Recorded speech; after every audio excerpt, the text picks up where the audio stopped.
मौसम है उसके बावजूद भी वहां पे कारकुनान मौजूद हैं, उनका हौसला नहीं टूटा है। आगे बढ़ते हैं। हालिया दिनों नकीबुल्लाह कत्ल केस का फैसला 5 साल बाद सुना ही दिया गया। साबिक एसएसपी राव अनवार समेत तमाम मुल्जिमान को बरी कर दिया गया, बाइज्जत बरी। इसी सिलसिले में राव अनवार आज हमारे मेहमान होंगे, लेकिन इससे पहले इस केस की टाइमलाइन पर नजर डालते हैं इस रिपोर्ट में।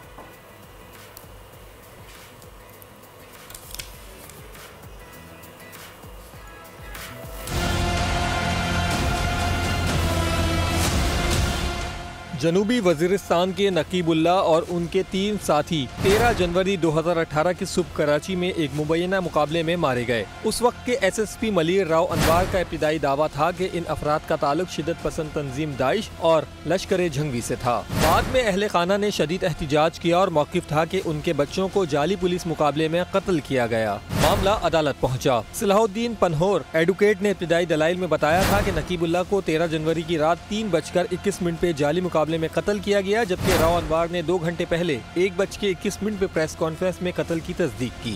मार्च 2019 का आखिरी हफ्ता इंसदाद दहशतगर्दी अदालत ने राव अनवार और दीगर पे कत्ल की फर्द जुर्म आयद की, लेकिन मुल्जिमान ने सेहत जुर्म से इनकार किया। जुलाई 2020 अचानक केस के गवाह मुनहरिफ हो गए। कानूनी माहिरीन ने कहा सरकारी गवाहों के पलट जाने या मुनहरिफ हो जाने से केस कमजोर हो जाता है और फिर बिलाखिर जनवरी 2023 के आखिरी हफ्ते फैसला आता है। साबिक एसएसपी राव अनवार समेत तमाम मुल्जिमान बरी कर दिए गए। मजमूई तौर पर चालान में 90 से ज्यादा गवाहों को शामिल किया गया, जिनमें 51 के बयानात कलमबंद हुए और 7 गवाह पुलिस को दिए गए बयानात से मुनहरिफ हुए।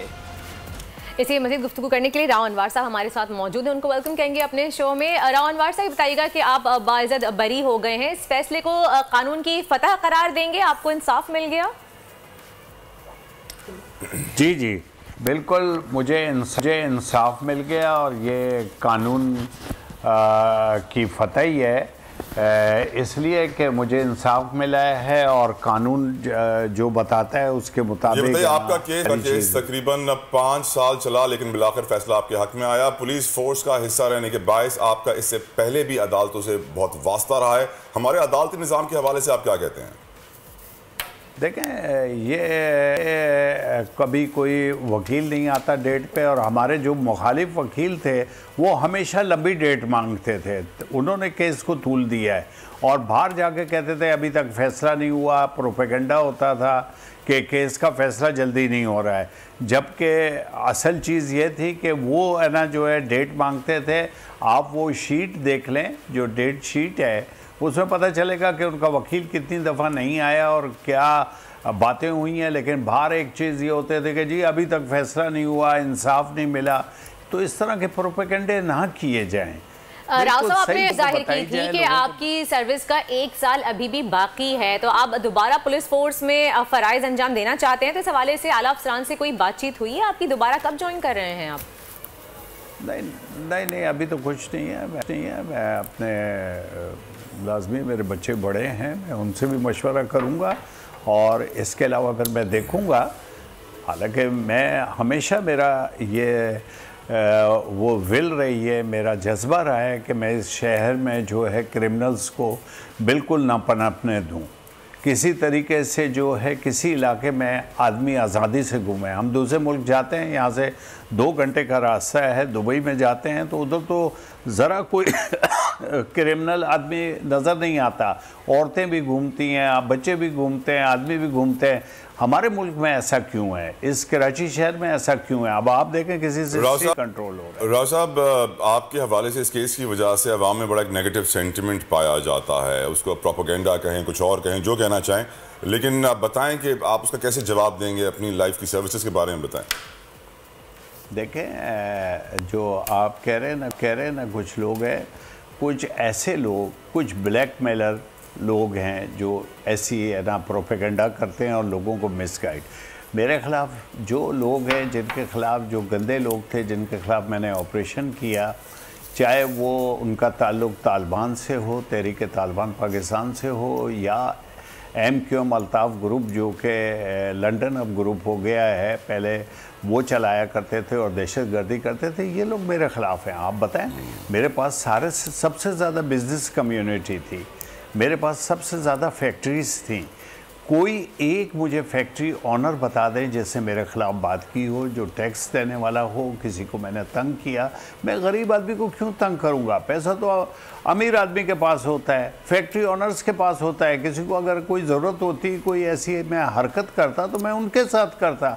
एक सिंगल आदमी मुझे बताएं जो मेरे एरिया में था और मुझसे परेशान हो, शरीफ आदमी। अब अगर ये इस तरह के लुच्चे लफंगे और ब्लैक मेलर जो लोग होते हैं वो आ जाते हैं और वो इस तरह की हरकतें करते हैं, यहाँ बहुत अच्छे बन जाते हैं, वहाँ जाके किसी मॉडल्स के साथ बैठे होते हैं, कभी किसी के साथ बैठे होते हैं। तो इस तरह के लोग, इनका एक रिकॉर्ड है और ये ऐसे ही वकील भी होते हैं जो ऐसे केसों में कूद जाते हैं। देखें ना, पेशावर में आर्मी पब्लिक स्कूल में कोई नहीं कूदा। आर्मी पब्लिक स्कूल के जो लोग थे उनको आप देखें कि कितने बच्चे 200 मारे गए और 200 बच्चे नाकारा कर दिया, ज़ख्मी कर दिया।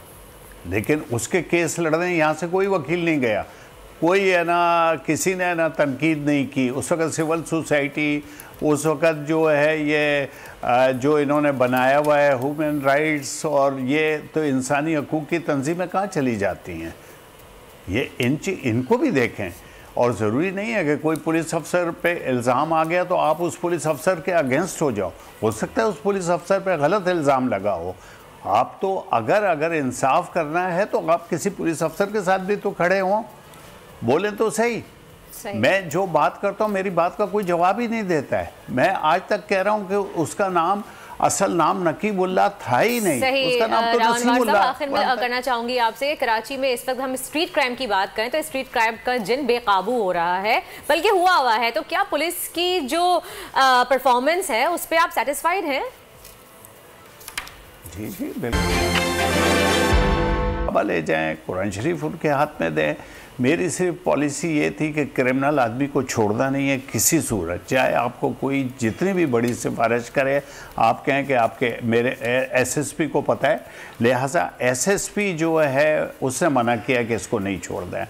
और किसी बेगुनाह को आपने पकड़ना नहीं है। अगर कोई बेगुनाह पकड़ा जाता है और आपको पता चल जाता है कि ये बेगुनाह है तो आप उसको फ़ौरन बग़ैर किसी वजह के, बग़ैर किसी लालच के उसको रिलीज़ करेंगे। या आप मेरे किसी भी आदमी से हलफ दे के पूछ सकते हैं। लेकिन चंद एक लोग हैं, जेलसी होती है, प्रोफेशनल जेलसी और हमारे डिपार्टमेंटल की, जिसकी वजह से ये हुआ है। सही।